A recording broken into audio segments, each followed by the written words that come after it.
आप सभी की इच्छाओं को नमन। आज हमारे साथ हैं स्वतंत्र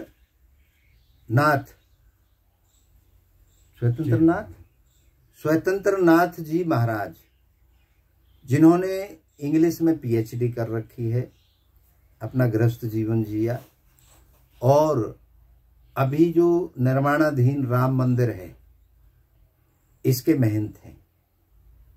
और जो बड़ा मंदिर तो निर्माणाधीन है, बाकी छोटा मंदिर जो बना हुआ है वो दिखाएंगे आपको। महाराज जी करोड़ों रुपए से लागत से जो मंदिर का निर्माण हो रहा है उसको करा रहे हैं। तो आज महाराज जी से बात कर रहे हैं। महाराज जी जय सीताराम। आदेश आदेश आदेश। महाराज जी आपको जब से होश हुआ है, जब से भी और आज तक जो जो जीवन रहा है, इस जीवन में कितने संघर्ष आए, या कोई ऐसा चमत्कार हुआ जो आपको मतलब हमारे दर्शकों को उससे कुछ मोटिवेशन मिल जाए, या कोई ऐसा संघर्ष हुआ कि जिसे क्रॉस करके आपने अपने जीवन को आगे बढ़ाया। तो पूरा जीवन परिचय केवल 5 मिनट में बताएं। देखिए ऐसा है, मेरी बैकग्राउंड काफ़ी एजुकेटेड लोगों में से, पिताजी भी टीचर थे, भाई भी, मिसेज भी, सभी वेल टू डू मतलब परिवार से, में कोई ऐसी दिक्कत नहीं है। नौकरियां भी कई की हैं मैंने, 13 नौकरी की हैं सरकारी। बहुत बढ़िया। मेरा रास नहीं गया कहीं भी। लास्ट में स्टडी करने का मैं शौकीन था ज़्यादा जी। Up to 39 I have been regular studying. बहुत बढ़िया। But afterwards I came to a conclusion. There is nothing to attain more. बहुत बढ़िया। And it's must for me to go in the feet of God. मतलब कोई ऐसा चमत्कार मानेंगे आप इसको, जो ये बदलाव हुआ है? देखिए ये सब उन्हीं की प्रेरणा है, परमात्मा की। अच्छा, परमात्मा की प्रेरणा है। भजन करते हम काफी दिन से। इसको चमत्कार मानेंगे आप? अच्छा, कोई ऐसा संघर्ष महाराज जी आया हो जीवन में जिसने ऐसा मोड़ दे दिया? संघर्ष तो मेरी पूरी जिंदगी का रहा है। अच्छा।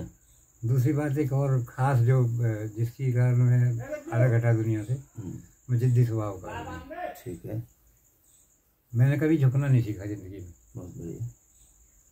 जहाँ मेरा वारा नहीं खाता सीताराम, रास्ता बदल देते, और रास्ते बदलते बदलते लास्ट में इस पर आ गए, एक अब कोई रास्ता नहीं सिवाय इसके। साधारण व्यक्ति महाराज जी नहीं है, क्योंकि साधारण व्यक्ति तो कहीं भी एडजस्ट कर लेता है। असाधारण जो व्यक्ति होता है उसके क्यों बहुत होते हैं। देखिए उसमें कारण है खास जी। लोग कैसे हैं हम वैसे नहीं बन सकते, और ना ही उनको अपना जैसा बना सकते, तो उनसे डाइवर्ट होना ही ठीक है। कहने का मेरा मतलब है, शेर भेड़ों को शेर बना नहीं सकता और भेड़ों की भाषा समझ नहीं सकता। ये मैं एक अपने तरफ से, ये मेरा अपना एग्जाम्पल है। तो कहने का मेरा मतलब है, एक्स्ट्रा ऑर्डिनरी जो व्यक्ति होगा वो ऑर्डिनरी लोगों के बीच में अपने आप को ऐसे एडजस्ट नहीं कर पाता, महसूस करता है। तो ये तो पक्का हो गया कि महाराज जी पीएचडी करने के बाद भी कितना ही पैसा कमा सकते थे, लेकिन पैसा उनकी जिंदगी में मुझे लगता है प्रायोरिटी नहीं है। मान सम्मान और स्वाभिमान ये सबसे बड़ी प्रायोरिटी है। अब तो महाराज जी मेरा कहने का मतलब ये हो गया कि अब हम महाराज जी से चर्चा करते हैं। महाराज जी आपने कहा कि सब परमात्मा की कृपा और भजन से हुआ, वह नहीं उनके इशारे पे टोटल मान लिया आपकी बात। तो कभी महाराज जी जैसे मैं और आप बैठे हैं, ऐसे आपको अनुभव हुआ है परमात्मा? देखिए अनुभव नहीं होता। अच्छा। किसी को भी, ये तो सब अपनी अपनी स्टेटमेंट देते हैं लोग जी। बाकी हम तो एक चीज में उनके एग्जिस्टेंस में विश्वास करते हैं। मतलब ये आप मानते हैं कि परमात्मा है? देखिए मैं पहले एयरफोर्स में फ्लाइट इंजीनियर था जी। तो वहाँ पे कितने सदमे ऐसे होते थे, हवाई जहाज तो ऐसा नहीं है कि रोड के साइड में आप उसको पार्क कर दो। पायलट बाबा भी एयरफोर्स से ही है हाँ हाँ, पायलट बाबा। अब तो शरीर पूरा हो गया उनका। तो क्या है कि वहीं से कुछ जुनून ऐसा बना, स्टडीज में नहीं रोकी, मैं भाई एमसी छोड़ के भाई एयरफोर्स में चला गया था। मैं रेगुलर स्टडी करता रहा हूँ। तो जो मैंने निष्कर्ष निकाला ना, सब कुछ मालिक ने एक क्लास दिया। आज फक्कड़ है वो भी एक क्लास है। एग्जैक्टली, यूनिक है हर देखिए, वेल टू डू फैमिली से बिलोंग करता, well to do player, well to do qualified, well to do बच्चे, मिसेज भी वेल टू डू, सब साउंड पोजीशन में थे। आज मैं फक्कड़ हूँ ना, I need to bother about anything. नहीं, वो क्या है, भौतिकवाद से आपने अपने आप को अलग कर दिया। तो वो वेल टू डू थोड़ी ये मेरी एक खुद की रियलाइजेशन थी। जब मैंने हर जगह मेरिट ली है, तो मैं आध्यात्मिकता में भी मेरिट लूंगा। बहुत बढ़िया, बहुत सुंदर। तो आपने नाथ संप्रदाय क्यों चुनी? कारण था इसका खास जी। हमारे जो बाबा थे प्यारे वाले शांतिनाथ जी, वो बहुत रिनाउंड थे, साक्षात देवता थे। हाँ, बताते हैं। उनके पोते चेला थे बाबा सोमनाथ जी, जो मेरे गुरु जी हैं। अच्छा। तो उनके गुरु शंकरनाथ जी वहीं प्याले से थे, जिनकी बमेटा विद्यापीठ चल रही है, पीएचडी तक की बुक्स हैं उनकी। एक बार वहाँ नेपाल में भाषण प्रतियोगिता हो रही थी, तो इनको नया साधु करके 5 मिनट का टाइम दिया गया था। वो भी उस टाइम जब लोग उठ के जाने लगे। तो इन्होंने जिस टाइम स्टेटमेंट अपनी शुरू की, लोग आगे 72 घंटे तक लगातार स्पीच दिया। अरे हाँ, तो नेपाल नरेश ने कहा था, बाबा आप हमारे कुलगुरु बन जाओ। ठीक। वो बोले नहीं, फक्कड़ को क्या जरूरत है ऐशो आराम की, हम ऐसा आराम नहीं देखते, ना खाने का शौक है ना पहनने का शौक है। लेकिन रहता हूँ मैं रात को 1 बजे बैठ जाता हूँ भजन पर, 4:15 बजे तक लगा रहता हूँ। मतलब आपने उनको गुरु बनाया? मेरे गुरु। तो अभी वो जिंदा है? नहीं, वो शरीर पूरा कर गए, डायलिसिस हो गई थी उनको। अच्छा। अभी जो प्याला कुटी के महंत हैं, वो मेरे गुरु भाई हैं। क्या नाम है उनका? उनका नाम है धर्मानाथ। ना वो नहीं है। लंबे से तगड़े से ना, वो नहीं। वही थे उस टाइम। तो मैं गया भी नहीं 2 साल नहीं, अभी वो दूसरा है नाथ, उसका नाम है, वो हमारे मिशन में भी जुड़े हुए हैं। तो खैर, शांतिनाथ बाबा हमारे क्षेत्र में तपस्वी बाबाओं में माने जाते थे। तो नाथ संप्रदाय के बारे में मतलब आपने ये वैसा गुरु बनाया? वो क्या है, मैं वहाँ पे ऐसे ही घूमने चला गया था, स्कूल की छुट्टियाँ हो रही थी, बल्लभगढ़ पढ़ा था। मेरे एक लाइन ऐसी चला गया, मैं देख के तो आते हैं। वहाँ मैं बैठा, भाई कौन? मैं कि बाबा जैसे ऐसे बात है। वो बोले अच्छा 2 दिन 4 दिन रुको, कोई दिक्कत नहीं। तो मेरा उन्होंने व्यवहार देखा, और 2 दिन बाद मेरे को बोले आप एक काम करो, मेरे को तो एक कंप्रोमाइज में जाना है, आप ये सौदा संभालो यहाँ पर। ये बिल्डिंग मेटेरियल वाले का नंबर है, ये कैश है 4.5 लाख रुपए, और इस बिल्डिंग को पूरा कराओ। मेरी जेब खाली थी उस टाइम, छुट्टियाँ थी। तो बाबा जी आए 22 दिन बाद। मैं मसाले की पराठे से सर पे यूँ हाथों को लेके ऊपर जीने चल रहा, मास्टर ये क्या, फेंक इसको नीचे। मैं फिर भी उसको रख के आया पराठ को मिस्त्री के पास। बोले ये क्या कर रहा तू? मैंने बाबा सच्चाई की बात बताऊँ? बोला हाँ, मैं कम से कम 450 रुपये बेलदारी की तो बचा रहा हूँ, मैं इसलिए ये काम करने लगा। नहीं, तेरे को तेरा काम दिया था, मैं वो भी कर रहा हूँ, देख रेख भी कर रहा हूँ, कोई चीज़ की शॉर्टेज नहीं होने दे रहा। तो उनको मन बन गया, नहीं भाई तू तो चिल्लाई बनाने लायक है। तो उन्होंने मेरे को नाम दान दे दिया। 32 साल हो गए मेरे को भजन करते करते। अच्छा, मतलब भजन करने के बाद आपको पॉजिटिविटी आती है? बिल्कुल, ये अलग से एनर्जी की लेती है, एनर्जी आती है, पॉजिटिविटी आती है। अच्छा चलो महाराज जी, अब हम मुद्दे पे आते हैं। ये हो गई अध्यात्म की बात, मान्यताओं की बात। आप विज्ञान और भगवान में कोई प्रतिस्पर्धा मानते हैं या दोनों अलग अलग हैं? देखिए, नेचर को परमात्मा ही कहिए आप, साइंस के नेवर सुपरसीड द नेचर। ठीक है, साइंस हमारा सहारा है, साइंस सहारा है, और उसको हम वही हमारा सहारा है सबसे बड़ा, तो ईश्वरी। बाकी साइंस तो हमारी जिंदगी को भौतिकवाद में ले आती है, आराम प्रस्त बनने के लिए। ये सुविधा है, ये कनेक्शन नहीं है, उसका कनेक्शन अलग ही है। ठीक है, चलिए, अनुभव आपको आज तक हुआ नहीं परमात्मा का? नहीं, देखिए ऐसा ही कहने की बात नहीं होती है। नहीं, ये तो देखो विद्वानों ने लिखा है ग्रंथों में, एक ये गूंगी का घोड़ा है। बिल्कुल भाई इसका स्वाद नहीं करना, बता नहीं सकते, नहीं ना भजन का ना दर्शन बता ही नहीं सकते, ये गलत ठीक है। ये ठीक है, मान लिया। अब मैंने एक महाराज जी हमारे सैकड़ों दर्शन है पूरे वर्ल्ड में, सबने अपनी अपनी थ्योरी दी है कि परमात्मा ऐसे मिलता है, परमात्मा के ये वजन है, ये है, सबने अलग अलग दिया है। लेकिन मैंने एक दर्शन लिखा है उन सबको टच करते हुए, मैं सबको सम्मान करते हुए, सब ने बढ़िया काम किया है, लेकिन मैंने भी अपना कंट्रीब्यूशन उसमें रखा है, वो मैं आपसे जानना चाहता हूँ। और उसको मैंने दिया इच्छा का नाम। मैं ये जानना चाहता हूँ आपके अनुभव से, जिस दिन से आपको होश हुआ है और अभी तक, आप कभी ऐसा क्षण याद है आपको जब आप इच्छा रहित हो गए? देखिए अभी तो हम इच्छा रही थी, अब तो नहीं, मेरे से बात कर रहे हो, ये भी तो एक इच्छा ही है। ये तो एक ऐसा, देखिए मनुष्य को मनुष्य से अलग नहीं हुआ जाता।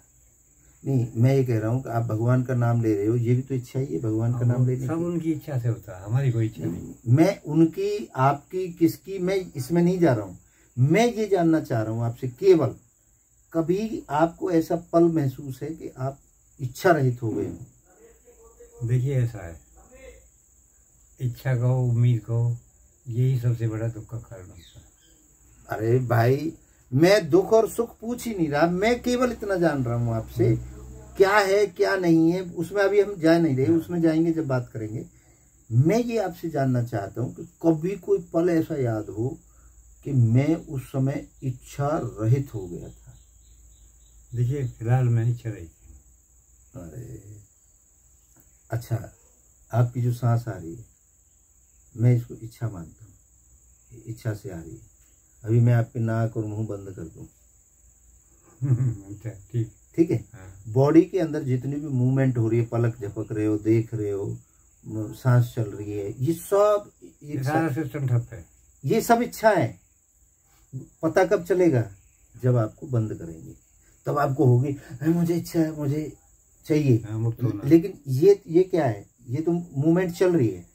इनको हम कहते हैं प्राकृतिक इच्छाएं। जैसे पशु को भूख अपने आप लगती है, आपकी इच्छा नहीं हो, लेकिन भूख तो अपने आप लगेगी, स्वाभाविक है। अब कोई आपके ऊपर डंडा मारे तो प्रोटेक्शन ऑटोमेटिक होगा, इच्छा है। जवान होता है प्रजनन की इच्छा, आपको मलमूत्र त्यागने की इच्छा, ये आप मत चाहो, आपके बाल बढ़ रहे हैं, देखिए नेचुरल चीज, नेचुरल है। तो इच्छा रहित तो नहीं हो पाता आदमी। नहीं, नेचुरल चीजें, उससे क्या इच्छा है? ये तो सब सिस्टम है एक हमारे बनाया हुआ। मैं ये कह रहा हूँ, मैंने नहीं बनाया और ना आपने बनाया, नहीं, जिसने भी बनाया है। मैं ये कह रहा हूँ कि आपको ये जो वाली इच्छाएं हैं, इनसे तो रहित हो ही नहीं पाता। नहीं, कभी नहीं होगा, कभी नहीं होगा, ये आप मानते हैं। दूसरा जो पॉइंट आया है, हमारी देश काल परिस्थिति की इच्छाएं हैं, जिनको आपने कहा मैंने तो त्याग दी। जैसे मुझे गाड़ी नहीं चाहिए, मुझे पैसा नहीं चाहिए, मुझे सोफा नहीं चाहिए, मुझे फलानी चीज नहीं चाहिए, ये अब मैंने इसको त्याग दिया। ये भी तो इच्छा ही है मेरी, मुझे नहीं चाहिए, मेरी इच्छा है, मुझे नहीं चाहिए। अभी आप रसगुल्ले लेके आए, वो इच्छा नहीं जाने इच्छा रहेगी, ठीक है। वो इच्छा त्यागने की भी इच्छा ही है। इन इच्छाओं के पीछे आदमी घूम रहा है। देश काल परिस्थिति की जो इच्छाएं हैं पूर्ण करने की, भाई मुझे गाड़ी लेनी है, मुझे मंदिर बनाना है, मुझे दुकान बनानी है, मुझे व्यापार करना है, इनके लिए आदमी दौड़ लगा रहा है। ये सब पागलपन है, जुनून है। मैं ये पागलपन के बगैर आदमी आगे नहीं बढ़ सकता, प्रोग्रेस भी नहीं कर सकता। तीसरी इच्छा जो है वो है महाराज जी, जो हमारी अंदर से उठती है। जैसे एक आदमी की इच्छा हुई कि हम उड़ेंगे आकाश में, सारी दुनिया उसके पीछे लगी। अरे पागल है, हमारे पंख है ही नहीं, आदमी कहाँ है? पक्षी उड़ते हैं, लेकिन उस आदमी ने आज उड़ा दिया हम। वो क्या है? वो किसी की परवाह नहीं करते। जिद्दी इच्छा वो अंदर से उठती है और वो जिद पे रहती है। तो ये हमने 3 टाइप की इच्छाएं डिफाइन करी हैं अपने उसमें। अब महाराज जी, हमने जो लॉजिक दिया है उसमें पूरा हमने दिया है परमात्मा मान ली, परमात्मा की इच्छा हुई मैं धरती बना। परमात्मा से ऊपर परमात्मा की माँ बाप या कोई भी या परमात्मा ही, वहां इच्छा की इच्छा हुई कि मैं कुछ बनाऊं, परमात्मा बना। परमात्मा की इच्छा हुई मैं धरती बनाऊं, परमात्मा की इच्छा हुई मैं आकाश बनाऊं, आकाश की इच्छा हुई एनवायरमेंट की जरूरत पड़ती है। ऐसे करते करते करते करते हम आगे। एनवायरमेंट की तो आवश्यकता पड़ेगी। इच्छा सबकी हुई। हाँ, ठीक है भाई, मेरी इच्छा हो रही है बरसात हो जाए, बरसात हो गई। ठीक है, या बादल की इच्छा हुई मैं बरसात करूं। कहीं ना कहीं इच्छा को रहित कोई भी नहीं रह सकता। इससे एग्री हैं आप? हाँ बिल्कुल, बात सही है। इस बाकी क्या है कि आदमी को फिर भी समझौता ही करना पड़ता है। नहीं, पूरी करने की अधूरी छोड़ने की मैं बात ही नहीं कर रहा महाराज जी।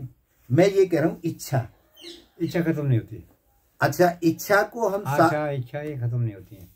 इच्छा को हम सार्वभौमिक कर सकते हैं, कह सकते हैं कि जो पूरी दुनिया में सभी की आवश्यकता है, सभी की आवश्यकता है इच्छा। तो इच्छा को हमने सार्वभौमिक शब्द दिया है कि ये सार्वभौमिक है, सब जीव जंतुओं में, सब में सर्वमान्य। एक ही बात है, सर्वमान्य है। चलिए, महाराज जी ने एक्सेप्ट किया है कि इच्छा सार्वभौमिक है। अब मैं महाराज जी आपसे एक रिक्वेस्ट करूंगा, 500 शब्दों में आप क्लोज करो इसको, इच्छा को, इच्छा के बारे में, इच्छा क्यों है, कैसे है, क्या है, क्लोज करो। देखिए, इच्छा स्वाभाविक है हर किसी जीव की। बिना इच्छा के वो कोई स्टेप नहीं ले सकता, नहीं प्रोग्रेस कर सकता। खाना खाने की भी इच्छा होगी तो हाथ तोड़ेगा तभी खाएगा। इच्छा के साथ परिश्रम जरूरी है, बिना परिश्रम के कुछ होता ही नहीं। अब इच्छाएं हम कितनी ही बढ़ा लें, कितनी घटा लें, घटाना भी त्याग देना होता है। बढ़ाने का हाथ ही नहीं, कोई लिमिटलेस चीज़ें। कितनी इच्छाओं को जोड़ लो। एक विशेष बार हॉर्सेज बैगर्स वुड राइड। यदि इच्छाएं घोड़े होती ना तो भिखारी सवारियाँ किया करते, ऐसी कहा होता है एक इंग्लिश की। तो इच्छाओं का कोई अंत नहीं है। और अच्छी बात यही है, इच्छाओं को कम करे इंसान। हमारे तो यही एक एक्सेप्टेंस है कि इच्छाएं कम से कम होनी चाहिए। बहुत बढ़िया। महाराज जी ने अपना वक्तव्य बड़े बेबाक तरीके से दिया, और PhD इन इंग्लिश बहुत बड़ी बात है। महात्मा PhD हो इंडिया में, इंग्लिश प्रोफिशिएंसी में है, इंग्लिश प्रोफिशिएंसी में 7th रैंक है मेरे इंडिया में। 7th रैंक ली है, बताओ, पूरे इंडिया में। तो साधारण नहीं है, लेकिन असाधारण व्यक्ति को लोग पागल कहते हैं। हाँ, ये जरूरी है। ये समाज वाले, ये जिनकी कोई भाषा समझ में नहीं आती, वो क्या कहते हैं, अरे ये तो पागल है, ओ बाबा जी है वो, जब ये खानों का मानो बस की न हो। नहीं, बाबा जी क्यों हो रहा है, वो कुछ खोजना चाहता है, वो बचना चाहता है, उस जो दलदल है उससे बाहर निकल करके अपनी जिंदगी को ओपन सांस लेना चाहता है। महाराज जी इतने वेल टू डू परिवार से आते हैं, और उसके बाद बाबा जी होना, मैं बाबा जी शब्द इसलिए यूज कर रहा हूँ कि हमारे लोकल क्षेत्र में बाबा जी कहा जाता है, लेकिन एक खोजी व्यक्ति होना। हमारे बारे में भी लोग बातें करते हैं, पर खैर अच्छी बात है। अगर आपको जिंदगी में आगे बढ़ना है, कुछ करना है, अपनी पहचान बनानी है, तो आपको भीड़ से अलग होना पड़ेगा। भीड़ में चलते रहोगे, भीड़ को कौन, भीड़ और भेड़ को सिर्फ गिनती में आते हैं, भाई 500 भेड़ हैं, 1000 भेड़ हैं। लेकिन आपको अगर स्पेशल कोई क्वालिटी पैदा करनी है तो आपको भीड़ से अलग कुछ करके दिखाना पड़ेगा। और वो करके दिखाने के लिए कोई उम्र नहीं होती, कोई समय नहीं होता, और जब जागो तभी सवेरा है। लर्निंग की कोई एज नहीं है। हाँ, सीखने की कोई एज नहीं है। और देखिए, जितने हमारे विद्वान बड़े बड़े ऋषि मुनि हुए हैं, उन्होंने बुढ़ापे में जा करके, अब चाणक्य ने खुद एक बच्चे को ले करके और उनको नीति सिखाई और उन्हें राजा बनाया। तो ऐसा नहीं है कि आप खुद इस शरीर से कुछ कर पाएं, आप किसी को करा दें, किसी को करा देंगे तो भी आप जिंदा रहेंगे। चलिए, बहुत बढ़िया लगा महाराज जी से मिलके। महाराज जी का मंदिर भी दिखाएंगे आपको जो निर्माणाधीन है, कुटिया जहाँ है।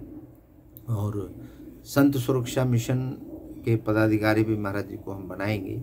संतों की कोई भी समस्या इधर आसपास होगी तो महाराज जी उसको टैकल करेंगे, क्योंकि ऐसे पढ़े लिखे महात्माओं की हमें ज़रूरत है जो जा कर के संतों के साथ खड़े हो सके। आप सभी की इच्छाओं को नमन करता हूँ। आप सबकी जय हो।